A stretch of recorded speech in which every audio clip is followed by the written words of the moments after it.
એની વાતો સાંભળો. લાલ નેવરો વિટાળો છે તો યમુનાજીની સાડી છે, યમુનાજીનું વસ્ત્ર છે, બરાબર. હવે તમે મહાપ્રભુજી સામે યમુનાજીને લઈ જાઓ છો એટલે તમે દૂતીનું કાર્ય કરો છો. જેમ લગ્ન મંડપમાં કોઈ સ્ત્રી લગ્ન કરવા જઈ રહી હોય તો એની બહેનપણીઓનો હાથ પકડીને એના વરરાજા પાસે લઈ જાય, એ જ કાર્ય જારજીમાં આપણે કરીએ છીએ કે યમુનાજીને શૃંગાર કરી અને મહાપ્રભુ સુધી પધરાવીએ છીએ. આ જારીજીનો આદિ દૈવિક ભાવ. આધ્યાત્મિક ભાવ શું એનો? કે જારીજી ભક્તનું હૃદય છે. ભક્તના હૃદયનું અંદર જલ છે એ ભક્તનું સ્વરૂપ છે, અને લાલ રંગ છે એ અનુરાગ છે. લાલ રંગ છે ને પ્રેમનો રંગ છે. જ્યાં સુધી પ્રેમ નથી ત્યાં સુધી પુષ્ટિ નથી. પ્રેમ છે તો પુષ્ટિ છે. એટલે જારીજી ભરીએ ત્યારે આપણું પોતાનું સ્વરૂપ મહાપ્રભુજી સુધી પહોંચે છે એવું ભાવ. અને ત્રીજો ભાવ છે આદિ ભૌતિક. આદિ ભૌતિક સ્વરૂપ એટલે કે શ્રી મહાપ્રભુજી જે બેઠકજીમાં બિરાજે છે ત્યાં શ્રી મહાપ્રભુજી અહર્નિશ ભાગવતજી કરે છે, એટલે આપને તૃષ્ણા લાગે, તરસ લાગે, એટલા માટે આપણે જારીજી ભરીએ છીએ. આપણી તૃષ્ણા શાંત થાય એટલા માટે જારીજી ભરીએ. હવે તમે કોઈ પણ બેઠકજીમાં આપણે ચર્ચ કરવા જઈએ, હાલ અહીંયા તો બેઠકજીમાં ચર્ચ કરવા જાઓ, બેઠકજી જારજી ભરવા જાઓ તો આપણને સૌથી મોટી સેવા કઈ હોય ખબર છે? આપણી અપરસ કરી જારજી કરીને લીલો મેવો સૂકો મેવો ધરવાની. હવે તમારે લીલા મેવો સૂકાની ભાવ ના ઠાકોરજીને લીલો મેવો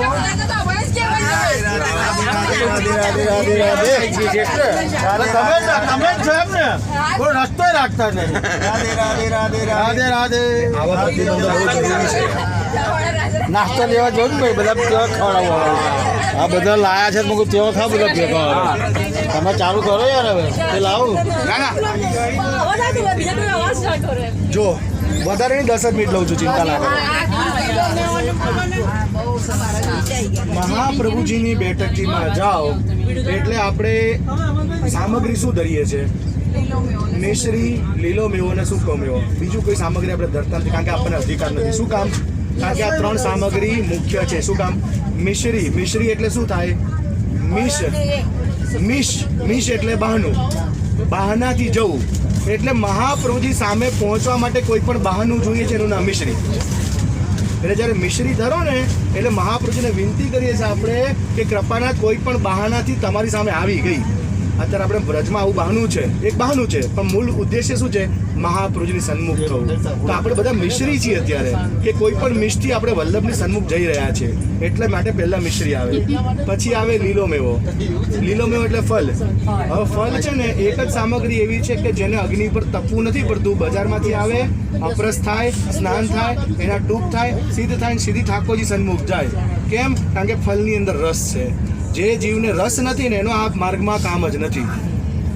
ગુસાઈજી છે ને, ગુસાઈજી પ્રભુચરણે સામે 2 જીવ આવ્યા અને બંને જીવે વિનંતી કરી, કૃપાનાથ અમને બ્રહ્મસંબંધ આપીને ઠાકોરજી પધરાવો ને. એટલે ગુસાઈજીએ પૂછ્યું કે તને શેમાં રસ છે? તો કે મને, એક વૈષ્ણવને પૂછ્યું કે તને શેમાં રસ છે? તો કે મને રસ નથી. હું ક્યારેક મળે તો ખાઉં, ન મળે તો નહીં ખાઉં. વસ્ત્ર પહેરું કરીને નહીં પહેરું, હરતો ફરતો હોઉં, મારું કંઈ નક્કી હોય નહીં. બીજા વૈષ્ણવને પૂછ્યું તને શેમાં રસ છે? તો કે મને સારું સારું ખાવામાં રસ છે, મને સારા સારા કપડાં પહેરવામાં રસ છે. તો કે તું ઠાકોરજી પધરાવી જા. ઓલા વૈષ્ણવ પૂછ્યું કેમ આવું કર્યું? તો કે જેને પોતાના માટે જ રસ નથી, મારા પ્રભુને શું લાડ લડાવશે? તો પુષ્ટિ માર્ગ એવો છે કે જ્યાં તમને રસ છે તો રસિક શિરોમણી તમારા ઘરે બિરાજશે. માટે ફળમાં રસ છે. હવે રસ કેવો છે ખબર છે? કે મહાપ્રભુજીને આપણે અરોગાવી તો દઈએ, અરોગાવ્યા પછી જ્યારે સરાવીએ ને ત્યારે આપણે મહાપ્રભુજીને પૂછવાનું શબ્દ શું છે? લીલો મેવો. તો મહાપ્રભુજીને પૂછીએ છીએ કે લીલો એટલે શું? કે લઈ લીધો, આની અંદરનો રસ તમે લીધો, લીલો. અબ મોકો બતાવો કે મેં વો જીવ હું કે નહીં, હું એ લીલાનો જીવ છું કે નહીં. લીલો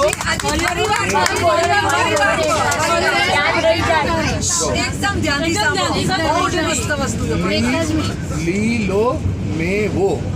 પ્રભુ આની અંદરનો રસ લીધો, લીલો મેવો.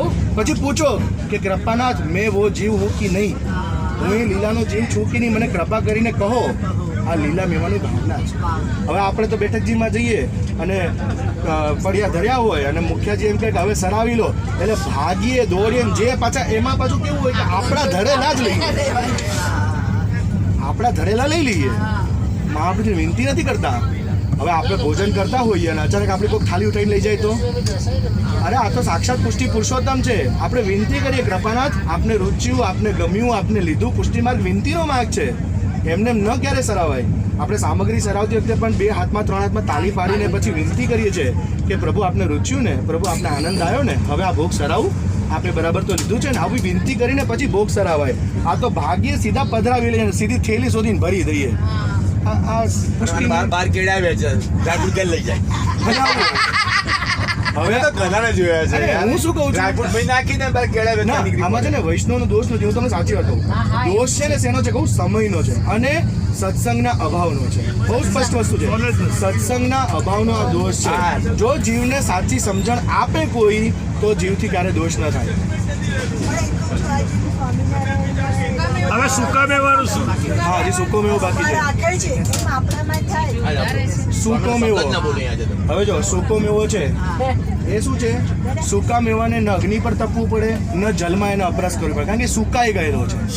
સુકાઈ ગયેલો સુષુપ્ત જીવ છે. સુષુપ્ત એટલે આપણે બધા સુકાયેલા છીએ. કેમ? કારણ કે નથી આપણને રસ સેવામાં, નથી આપણને રસ સ્મરણમાં, નથી આપણને રસ સત્સંગમાં. 2 કલાક સુધી કોઈ બેસીને માલાજી કરે છે? અત્યારે કોઈ નથી કરતું. અષ્ટયમની સેવા કોઈ કરે છે? નથી કરતું. અન્યાસને બધા કરે છે, અસમર્પિત બધા લે છે, કોઈ સમર્પિત નથી લેતું. આપણે બધા સુકાઈ ગયેલા જીવ છે.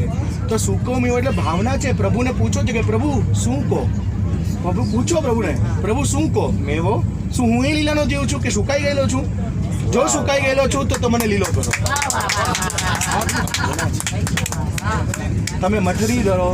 મઠરી એટલે મેં ઠરી, હવે હું ઠરી ગઈ પુષ્ટિ માર્ગમાં, હવે મને અંગીકાર કરો. એને કહેવાય મઠરી. ઠોર એટલે પૂર્ણ ઠહેરાવ આવી ગયો. પૂર્ણ ઠહેરાવ એટલે જેને